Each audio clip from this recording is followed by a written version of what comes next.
have a terrific guest with me today, and I know you're going to recognize him from cable news, from his Twitter, and he's got his own radio show in Seattle. Jason Rantz, welcome to the program. Hey, how are you?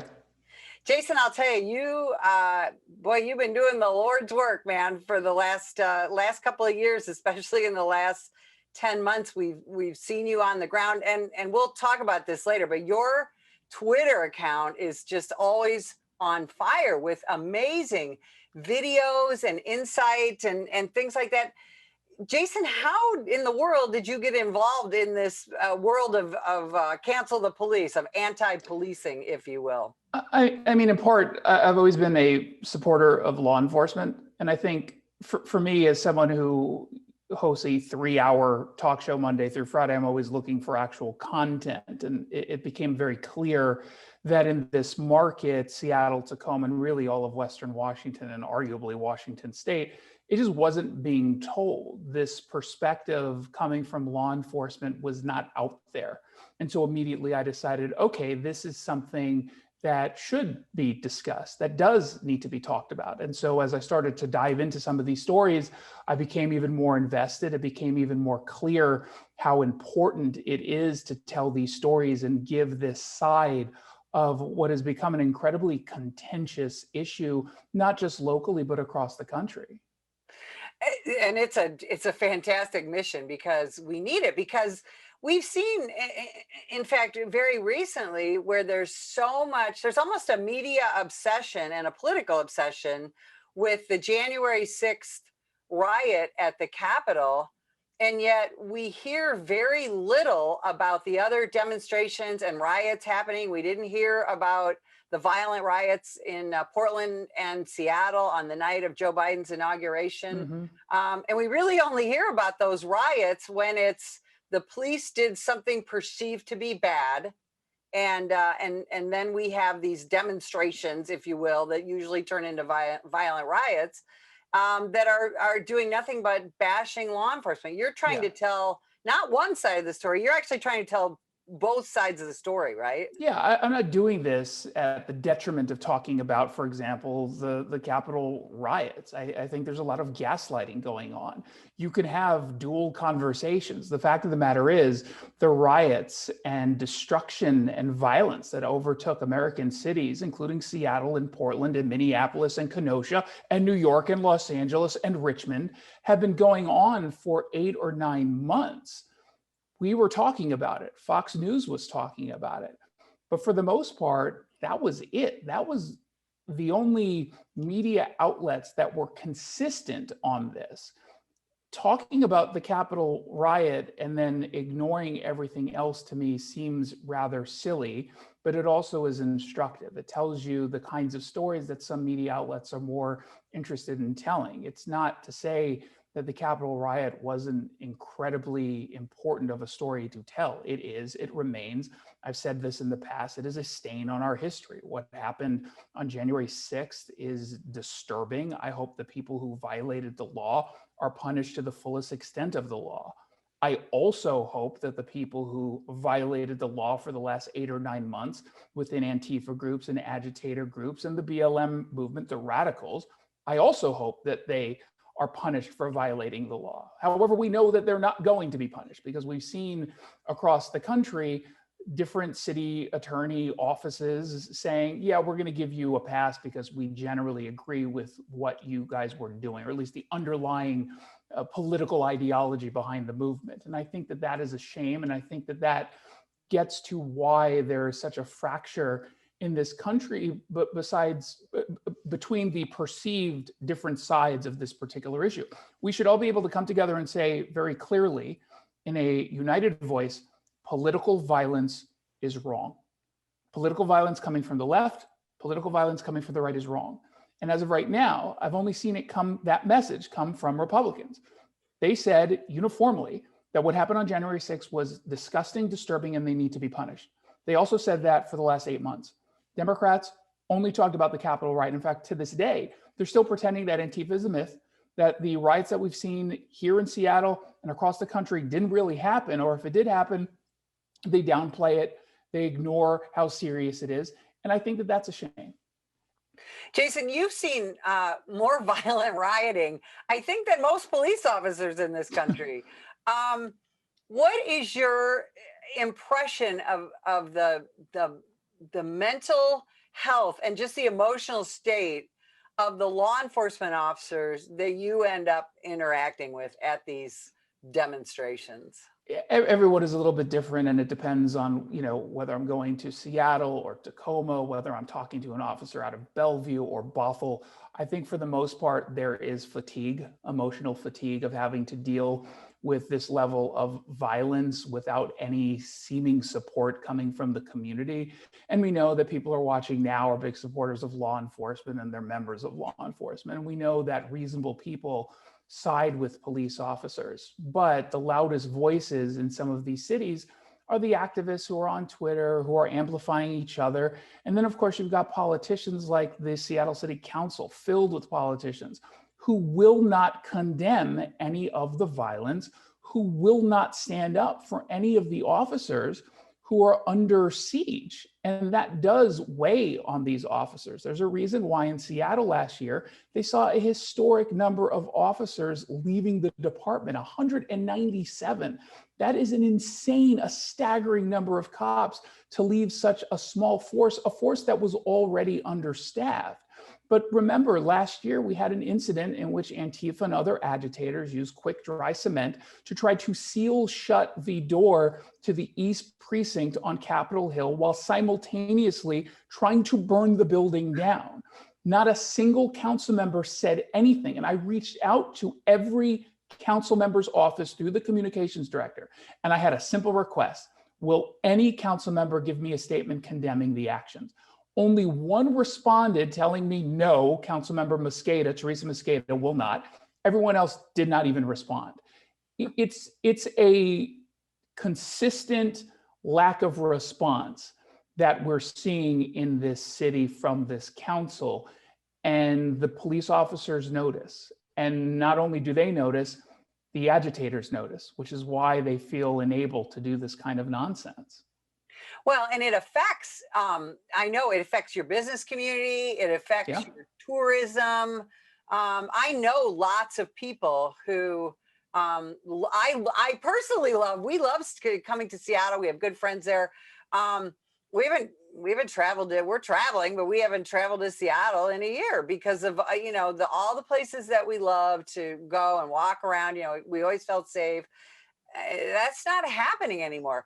Well, there's where are you going to walk? You can't go to a park because it's been completely overrun by homelessness, because police have been taken completely out of it. You've got a surging number of homicides. We're in the middle now of a surging number of rapes. January alone, there were 29 cases. I mean, it is not safe. And I'm so sick and tired of folks downplaying the data, pretending it's either pandemic related or it has something to do, oh, well, this is just a big city. No, there are plenty of big cities that are not dealing with this level of deterioration. Yeah, coronavirus does not make people murder and rape. I hope everyone knows that. But that's what we're seeing. We're seeing this nationwide surge of homicides, and like you said, everybody wants to blame the pandemic. But it's happening in particular places, right? I mean, it's happening in these cities in which there has been an active culture of attacking policing and police. It is certainly true that you're going to see an uptick of certain kinds of crimes due to a pandemic, right? When you don't have a business district that is thriving with people who are actually in the business, yes, they are rich targets for potential theft. When we have people who are living in domestic violence situations with domestic abusers, you're going to see some of those crimes tick up. And we've certainly seen that in King County and across the country. But even when you account for that, the crime is going up in these cities that have actively decided to go after policing. Now, in Minneapolis, just recently, their city council, who is very similar to the Seattle City Council in wanting to take money away from the police and not supporting the police, they recently, and kind of shockingly, just voted to spend $6.5 million, I believe it is, to fund police recruiting and fund a recruit class. even though they said they want to have less police. And part of it is just what you talked about in Seattle, because they have an unprecedented number of police officers who are retiring, resigning, or just haven't come back to work yet because they're still injured or traumatized from the George Floyd riots. Do you think that that's possible, that the Seattle City Council will see their way to trying to recruit more Seattle police officers, get them trained and get them on the streets? Not this one, not this council. Obviously, there's going to be money that has to be spent to recruit police officers because we have the lowest number of deployable staff since, I believe it's 1993. So the SPD, independent of the council, is going to have to spend the money to get people to become a police officer. The problem is, do you have a big enough group of people to select from? Who would want to become a police officer right now in the city of Seattle? It's not going to be easy to make that choice. And even when a recruit decides to step up or an individual becomes a recruit, there's still a long learning curve before that person is ready to go out and be an actual officer. Almost a year. Yeah, to be able to patrol. And so we're going to start from behind already. You add the 9 or 10 months to the end of that, and that is assuming the people who actually sign up make it all the way through, and not all do. That's a long time to wait, and that's a long time to deal with the worsening crime situation here. Now, the good news is we do have an election coming up. It's not the full council election, but you've got 2 at-large positions that are up for re-election, and you have a new mayoral race coming up. Now, we haven't seen everyone who's going to run for those 3 positions. We know, obviously, that Lorena Gonzalez is not going to be on the council. That's a good news. The bad news is she could be, and right now she probably will be, mayor. That's bad news. That's really bad news for this city. Wow. And that's happening again all around the country. Yep. where the anti-police politicians in these leftist cities they're having some success, which seems so illogical when people see the crime on the rise and things like that. Although, again, not everyone sees that because, again, it depends on what media outlet that you might watch, what newspaper you might read, right? Yeah, and I do think that people are starting to pick up on it. I mean, when you look at what's going on in LA County, for example, with their new DA, Gascon, you've got people who are pushing back in a significant way, including people who probably voted for him. In fact, likely voted for him, given the numbers in which he won in that race, saying, whoa, whoa, whoa, we wanted some change. We didn't want this kind of radical policies installed in which you're giving a pass to so many people. When you look at what's going on in New York City, for example, rising crimes, you've got people who are actively fleeing the city and fleeing the state. I mean, we're starting to see these trends in more significant ways. And I think that the pandemic has shined a giant spotlight on it, because when the pandemic hit, for the most part in these cities, the only people who were outside were the homeless, right? Were people who are dealing with drug addiction. And when it's not masked by a thriving core of downtown Seattle or Portland or New Yorkers who are walking around, it really does make the problem stand out even more. And people say, well, what exactly are you doing to tackle the homeless issue in San Francisco? Well, what's being done? Because what's happening right now is disturbing. And then you realize there's no plan. And then naturally people start to get upset and they will get ready to push back. Well, and again, who ends up dealing with the homeless? Police do, the fire department, the business owners, and residents. And ultimately the residents. And it's very disturbing. It's very frustrating. Jason, as a journalist, I know that you're not supposed to be the story, right? You're supposed to talk about the story, and then when you do opinion stuff, you're to give your opinion, but you're not supposed to be the story. But at some of the riots that you have been at, you have actually become the target and kind of become the story, right? Your life has literally been in danger, hasn't it? Can you talk about that? Yeah, so I wrote a piece a couple weeks ago for foxnews.com in which I talked about really the way that Antifa groups and other agitators use social media to target members of the media when we go out and cover their violent mobs, their riots. And what ends up happening is, because most outlets won't actually cover what's going on, and if they do, they usually stay at the peripheries and they don't actually march within the mob the way that I do and several others do, my colleagues around the country do. We find ourselves in positions where folks online will try to figure out if we're there. And if we are, they end up taking screenshots of our faces. They tell folks on the ground that we're there, that we're taking photos and videos of them committing their vandalism or any other act that they're committing. And the intent is to harass and intimidate or physically assault us so that we either stop taking evidence, video evidence of their crimes, or just leave. And I've seen people get assaulted for videoing or photographing what's been going on. I was in Tacoma a few weeks ago at what became a riot, and I saw a colleague of mine who was getting harassed and had to leave because online people were calling him out. And I was there when I got called out.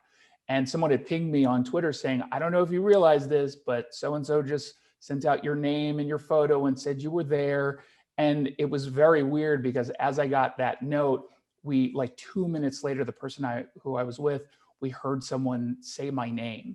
And we're like, oh no, they're aware we're here. And we were not in a place where we could just easily escape without getting some notice. So we had to walk until we were able to get to a place where cops were actually there. Because as you know, police departments across the country are basically told to allow these groups to do what they do before they end up getting involved, which I don't think is a very good strategy. I wish police departments would stop that, especially because it's like that, the last 15 to 10 minutes of like really tense marching where I'm wondering if they're going to find out who I am and beat the hell out of me. I would prefer not to do that. But so far it's been good. I haven't been physically assaulted. There was a time over when Chaz was a thing where they had spotted me, and definitely they weren't physically assaulting me, but they were bumping into me on purpose to try to get me to stop filming. And Right. you don't feel safe. You don't feel like you're going to be stabbed to death, but you definitely don't feel safe. As well, you probably shouldn't. Jason, is Antifa really just an idea? It's an idea and it's a group. People who are a member of Antifa self-identify as Antifa. I mean, they make it really, really easy to find out who they are. For starters, they wear a uniform in black bloc. They do that because they want to be able to stop police from being able to identify them and from people like me from filming them commit these acts of vandalism, right? They want to make it harder for us to figure out their identity. They fly flags that say anti-fascist on it. They literally chant the term Antifa. They hold very radical ideological views and they don't hide it. They actively organize online. This is not merely an idea. It is true that Antifa and being an anti-fascist is based on a series of ideas. That is true. But they organize and they come together as a group. So I don't know what more you need for us to call Antifa as a group. It's certainly true that there's not a national organization called Antifa in which there is one selected leader, but that didn't stop the media or politicians from talking about the Occupy movement, which was basically the same thing. In fact, there in the Venn diagram of things, you've got a significant crossover between the two. The same anarchists who would show up for the Occupy movement are the same types of people who show up for the Antifa stuff. Could you explain to people when Black Lives Matter became a part of Antifa or vice versa? Well, it's vice versa. So I think that Black Lives Matter as a political movement was always radical. I don't think that the people who showed up post George Floyd, who marched, I don't think that they realized that they were getting involved in the Marxist aspect of the BLM movement. I think they were well-intentioned, like virtually everyone in this country. The video that they saw, we found to be disturbing. And so people were rightly upset with that. But then, of course, Antifa does what they do, which is take advantage of movements. Again, there's in the Venn diagram, there's that crossover of people who show up to BLM marches and what ended up becoming riots also are members of the Antifa movement.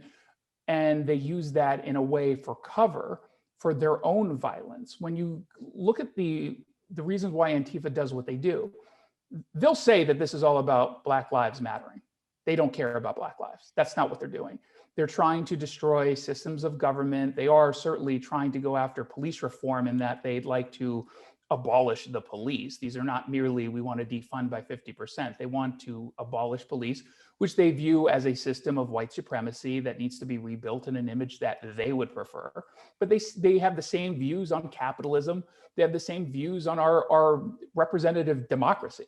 That is what they do. So they're taking advantage. Jason, you have really clarified a lot of things today. I wish I had hours to talk to you, but where can people find you on social media? Where can they hear you on the radio? Where can they read your articles? Sure. You can follow me on Twitter under Jason Rantz, R-A-N-T-Z. I am on AM 770 KTTH in Seattle, Monday through Friday, 3 to 6. I podcast the show every single day. So wherever you get your podcast, just search Jason Rantz Show. And if you want to catch up on any of the hits I do for Fox News or anywhere else, just go to youtube.com/Jason Rantz. I do a good job of posting all of our videos. And if you follow me on social media, you'll get links to all the stories I write, because I write for Fox and The Federalist, mynorthwest.com, elsewhere. Awesome. Jason, thank you so very much.